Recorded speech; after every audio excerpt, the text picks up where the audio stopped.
It's time for the Douglas Coleman Show. Mr. Smooth and Savvy is joined by guests from all walks of life, from the entertainment industry to authors to political and social commentators, the famous and not so famous, the controversial and the light and fluffy. We have it all. Now, here's Douglas Coleman.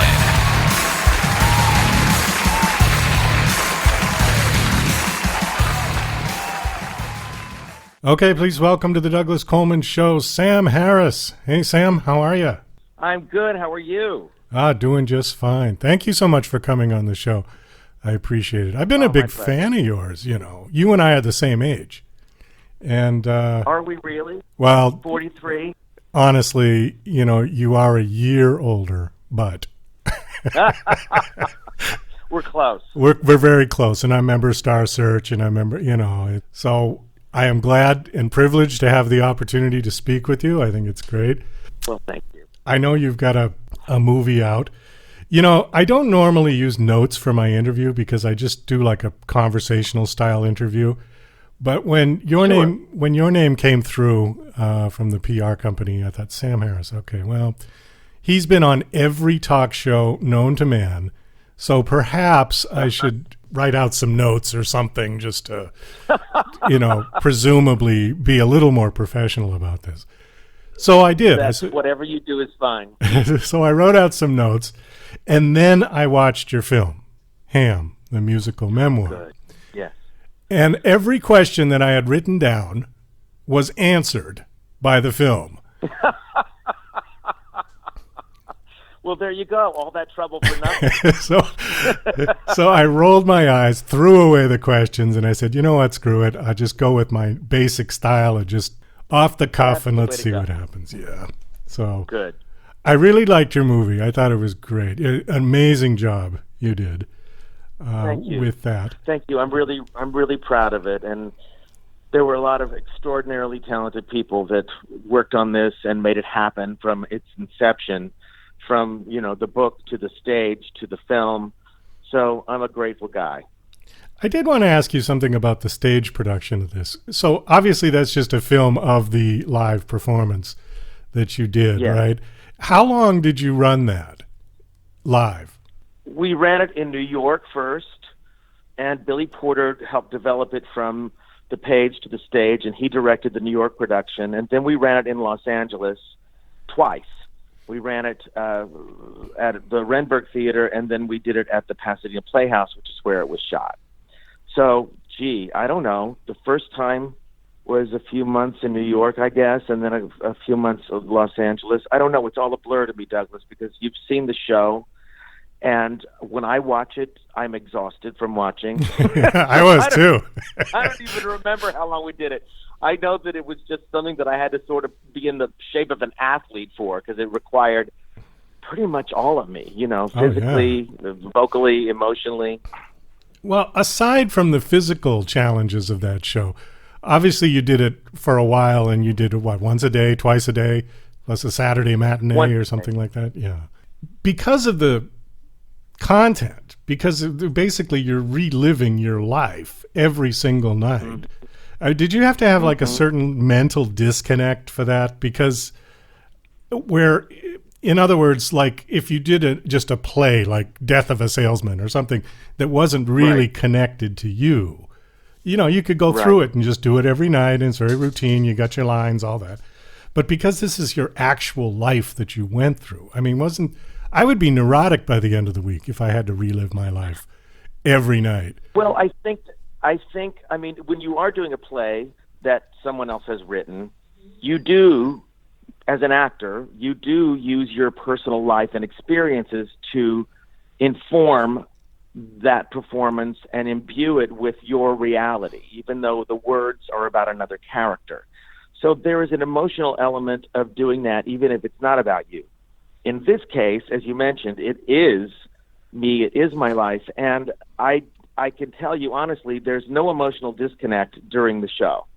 I'm there. I'm reliving it. I know what it smelled like. I know what it looked like. I know how I felt, and so that was that took its toll, certainly.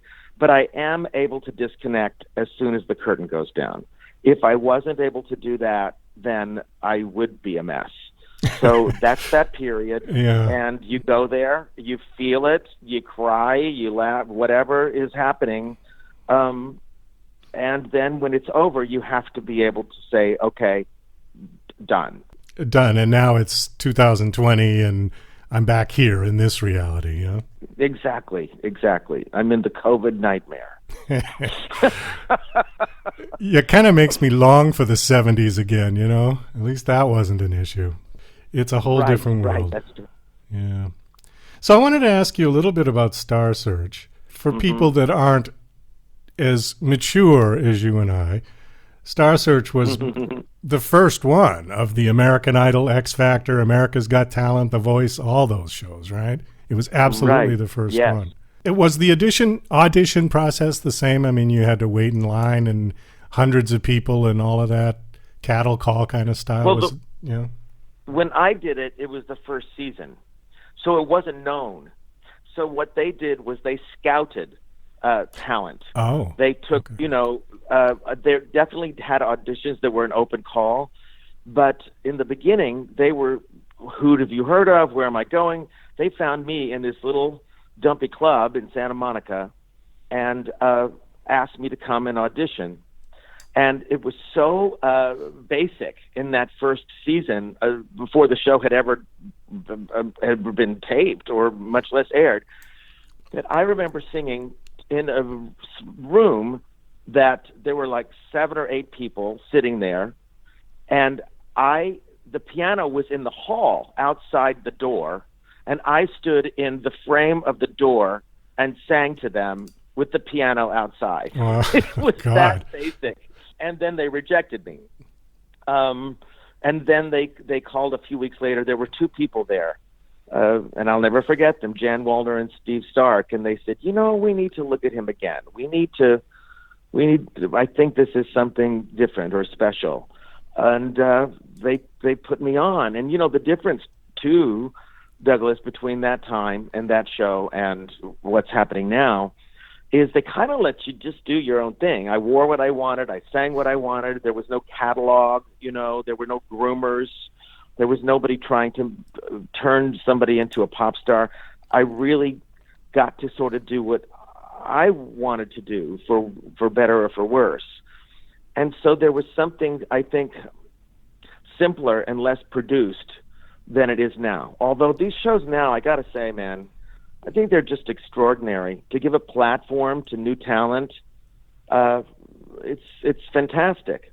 But and I'll touch on this. I think there is an attitude now that if I sing great in my shower, I can go stand on a long line and go in and sing 16 bars. And when I was coming up, I was quite young when I did Star Search, but I had left home when I was 15. I really was able to play in these dumpy little dives and fail and try to find out who I was and my persona and my style and steal this from that one and be terrible one night, to really learn, kind of like a comic does in stand-up places. And so when I got to Star Search, I had a repertoire. I knew who I was, or at least, my persona. And so it was those things combined.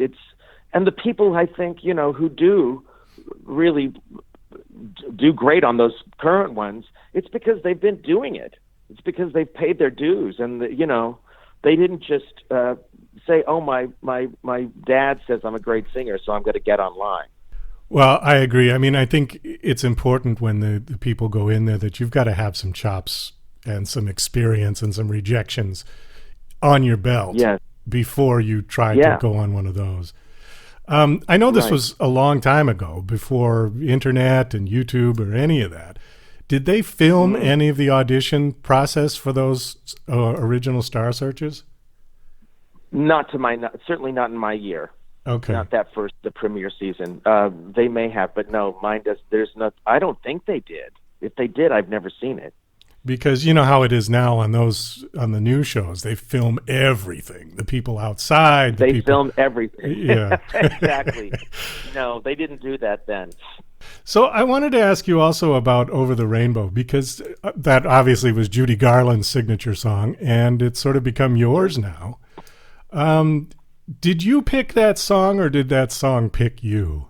Well, I was a fan, certainly, of the song, of Judy Garland, and Patti LaBelle did a version that I basically ripped off in a lot of ways. I made it mine, but putting it in that 6/8 time, and all that was something that I heard her do.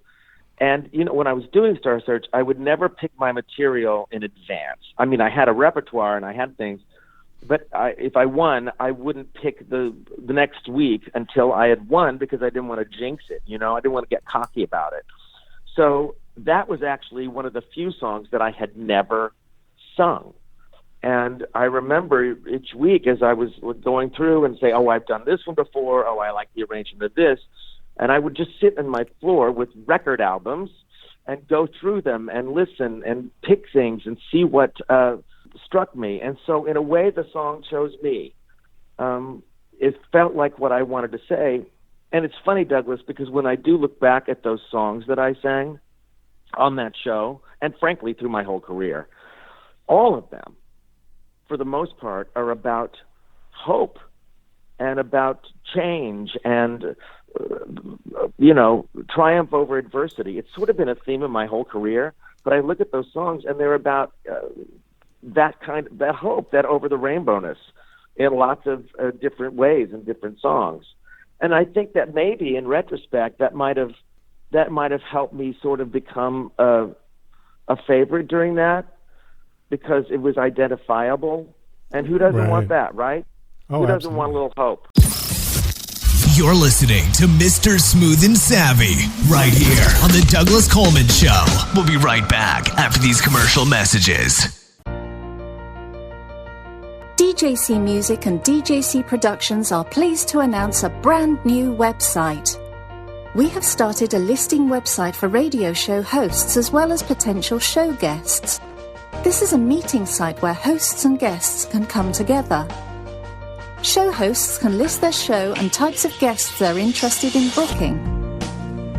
Potential guests can list their talents, bio, accomplishments, or anything they feel makes them an interesting radio show guest. There are no recurrent payments, only a one-time $5 listing fee. Your listing will stay up until you decide to cancel. Previous guests of The Douglas Coleman Show are welcome to submit their guest listing free of charge. Go to radiohostsandguests.com. That's radiohostsandguests.com.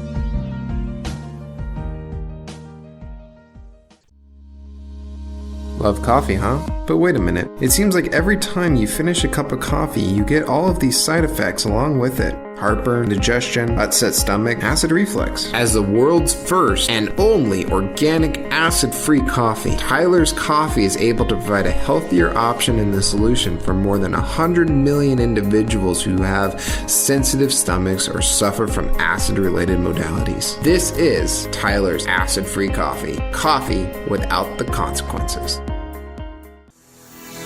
Hi, this is John Morgan, production supervisor for DJC Productions. You're listening to The Douglas Coleman Show. Yeah, you worked with Liza, didn't you?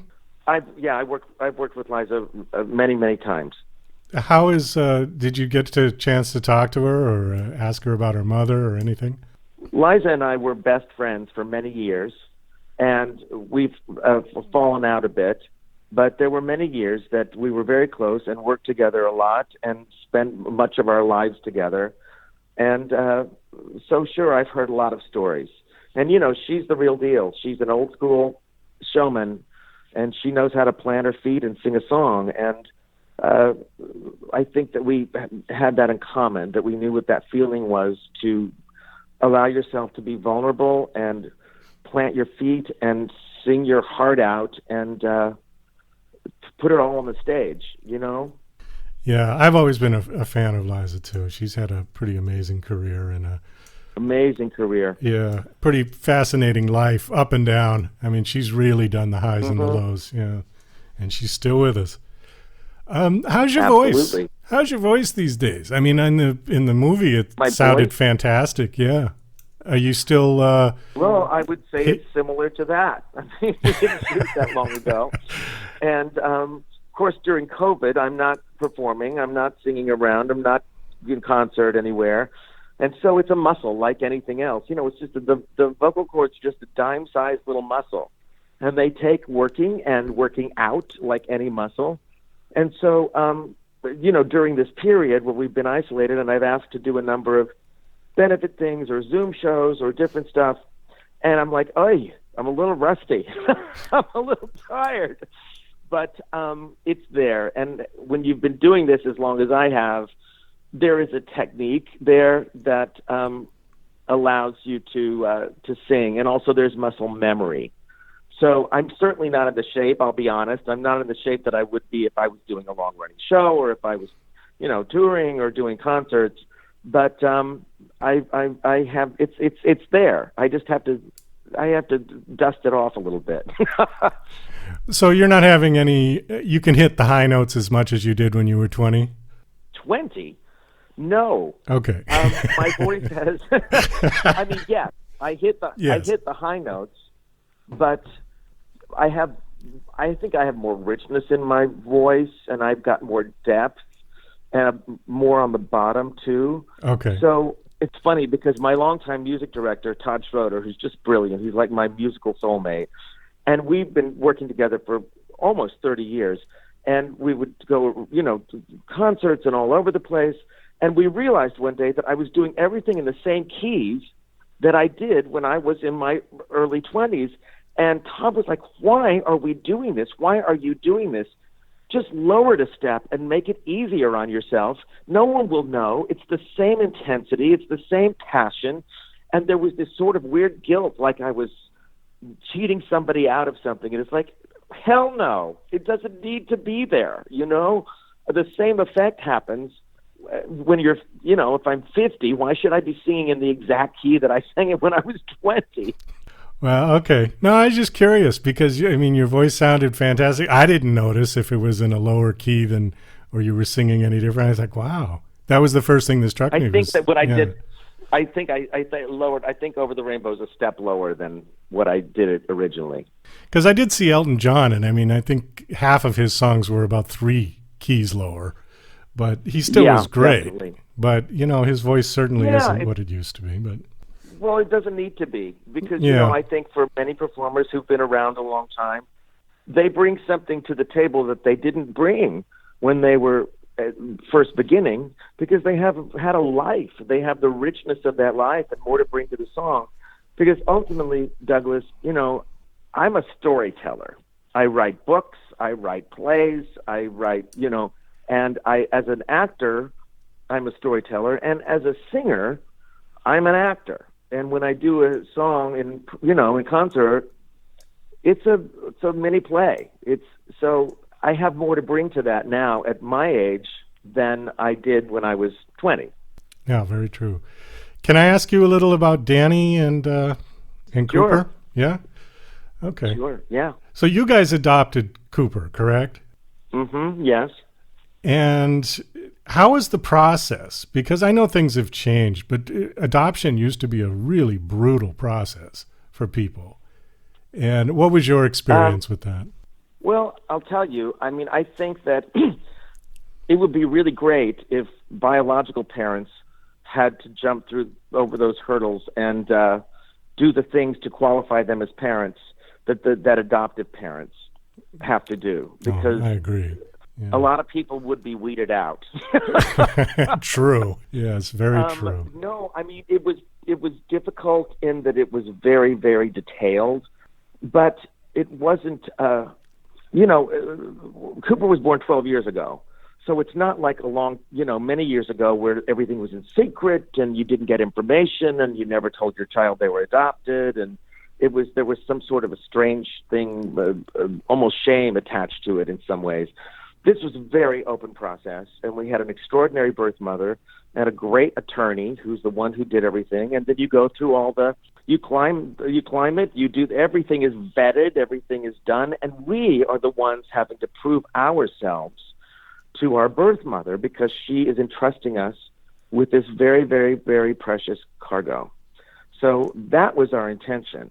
It was about our showing that we were qualified and would provide a loving home and a loving family. So I didn't mind any of it. It was scary at times because someone can change their mind, but I didn't mind any of it. It was a true love fest. That's the truth. So how old is Cooper now? He's 12. He'll be 13 in April. Is he singing yet? No. No, he has no... He raps. Oh, he raps? He's a rapper. Okay. But he is a comedian. This kid is so freaking funny.